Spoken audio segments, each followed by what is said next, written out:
அட்லி அவர்கள் பாத்தீங்கன்னா, நம்ம ரஜினி சாருடைய எந்திரன் திரைப்படம், விஜய் சாருடைய நண்பன் ஆகிய படங்கள்ல சங்கர் அவர்களுடன் உதவி இயக்குனராக ஒர்க் பண்ணியிருக்காரு. சோ அப்போது எடுக்கப்பட்ட புகைப்படங்கள்ல அட்லி அவர்கள் ரொம்பவே நளினமாக காணப்படுவாரு.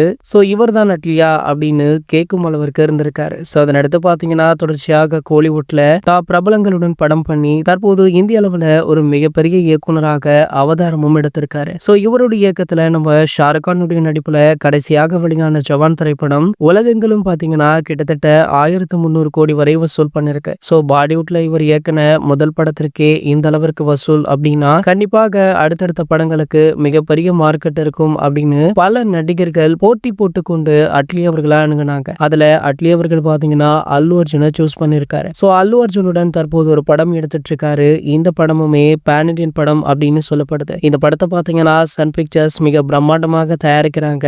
இந்த நிலையில சன் பிக்சர்ஸ் பாத்தீங்கன்னா அட்லியுடைய அடுத்த படத்தையுமே கைக்குள்ள வச்சிருக்காங்களா. அதாவது கோலிவுட்ல உள்ள 2 பெரிய ஜாம்பவான்களை வைத்து ஒரு கேங்ஸ்டர் படம் அட்லி அவர்கள் உருவாக்க இருக்காரு. சோ அவங்க வேற யாருமே இல்ல, ஒன்று ரஜினி சார், மற்றொன்று நம்ம அஜித் சார் அப்படின்னுமே சொல்லப்படுது. சோ சமீபத்துல தான் இதற்கான பேச்சுவார்த்தைகள் நடந்து முடிஞ்சிருக்கான். சோ இந்த நிலையில பாத்தீங்கன்னா இந்த தகவலை அறிந்த ரசிகர்கள் பாஷா 2 படம் எடுங்க, கண்டிப்பாக வேற லெவல்ல இருக்கும் அப்படின்னு அவங்களுடைய சஜஷனையுமே கொடுத்துட்டு இருக்காங்க. இது போன்ற சினிமா செய்திகளை பற்றி நீங்க உடனே தெரிஞ்சுக்க நம்மளுடைய சினிமா கொட்டா அப்படின்ற நம்ம சேனலை சப்ஸ்கிரைப் பண்ணிக்கோங்க.